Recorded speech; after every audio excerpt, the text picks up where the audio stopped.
Corria o século 400 a.C. Na Grécia, o jovem ateniense Aristócles era forte, atlético e praticante de ginástica olímpica. Daí o seu apelido de Platão, do grego largo, amplo. Dizem que inventado por seu treinador Ariston de Argos. Filho de tradicional família de políticos, descendente do poeta e legislador Solon e de Cadmus, o último rei de Atenas, Aristócles, o Platão, viveu a fase áurea da democracia ateniense.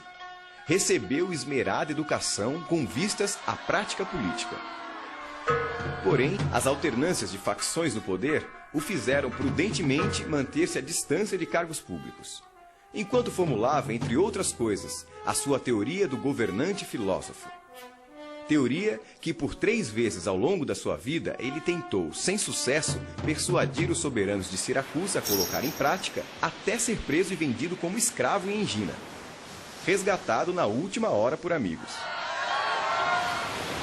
Além de também se dedicar à pintura e à poesia, Platão escreveu textos corais e tragédias para teatro, hoje perdidos, só abandonando a dramaturgia aos 20 anos, quando se tornou o mais dedicado discípulo de Sócrates, na época com idade de 60 anos.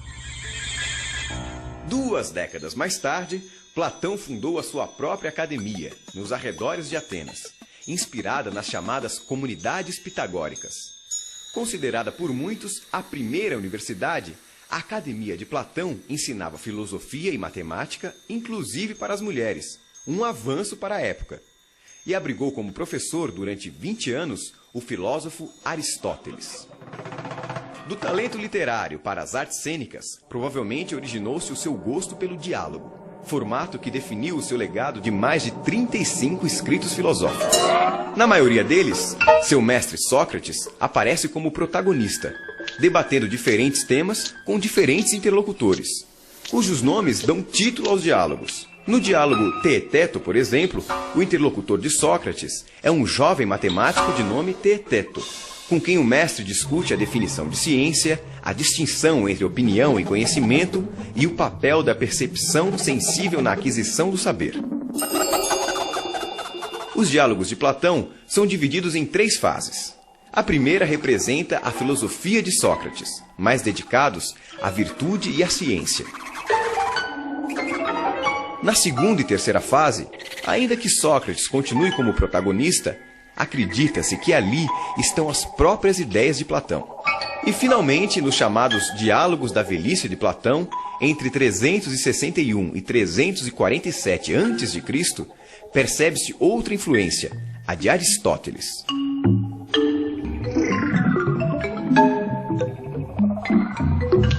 Os 2 trabalhos mais importantes de Platão são a sua teoria política e a teoria das ideias ou das formas, que ele desenvolveu em vários diálogos. Na sua teoria política, Platão concebe uma polis, uma cidade ideal, de vida fraterna e justa. Nela existem apenas 3 categorias de cidadãos. Cada um desempenha uma única tarefa, aquela para a qual é melhor dotado por natureza.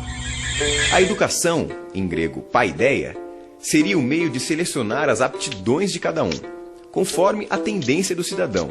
Se sua alma tivesse apetite e sua virtude fosse a temperança, seria trabalhador. Para a alma com coragem e valor, guardião. E para com razão e sabedoria, governante filósofo, estágio máximo que o cidadão só atingiria após muitos anos de estudo. Os casamentos seriam coletivos, sem casais fixos, apenas para reprodução. E as crianças, filhos da comunidade, criadas pelo Estado. As mulheres não sofreriam discriminação, nem haveria qualquer diferença entre os sexos, inclusive para o serviço militar. O interesse maior seria sempre o da comunidade. Já a teoria das ideias, ou teoria das formas, de Platão, é apresentada através de uma alegoria ou mito no diálogo A República. O famoso mito da caverna é uma metáfora sobre a ilusão do mundo sensível, isto é, aquele apreendido pelos sentidos, em contraposição ao mundo inteligível, o apreendido pelo intelecto. Imagina homens numa morada subterrânea, em forma de caverna, com uma entrada aberta à luz. Desde a infância, de pernas e pescoços acorrentados. Não podem mexer-se, nem ver senão o que está diante deles. A luz chega-lhes de uma fogueira acesa numa colina, por detrás deles. Entre o fogo e os prisioneiros passa uma estrada e um pequeno muro, por onde homens transportam objetos de toda espécie. Se os da caverna pudessem se comunicar uns com os outros, não achas que tomariam por objetos reais as sombras que veriam daqueles homens e objetos? Tais homens não atribuirão realidade senão as sombras? Sócrates conta ainda que certo dia um desses prisioneiros foge da caverna, quase cegando com o sol lá fora. Aos poucos, porém, ele se acostuma e acaba extasiado com a verdadeira forma das coisas, das quais antes só enxergava as sombras. No final, o fugitivo volta à caverna para contar sua descoberta aos outros, mas ninguém lhe dá crédito. Para Platão, o mundo que nos cerca é a caverna.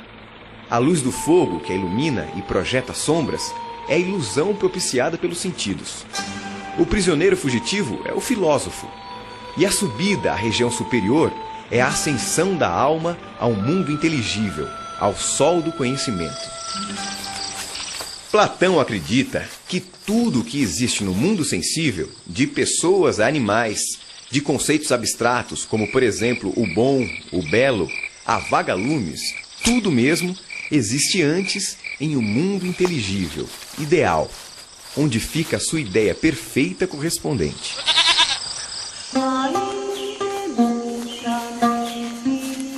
Para ele, o mundo dos sentidos é uma imitação imperfeita, ou simulacro, mutável e efêmero do mundo das ideias.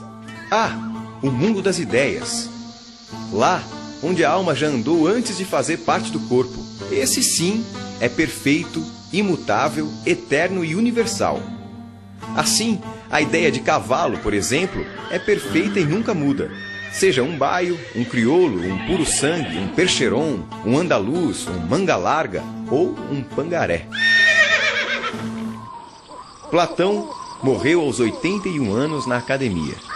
E em sua lápide ficou registrado: aqui jaz o divino Aristóteles, que em prudência e justiça soube exceder a todos os mortais. Se a sabedoria eleva alguém às alturas, este as conseguiu. Quizá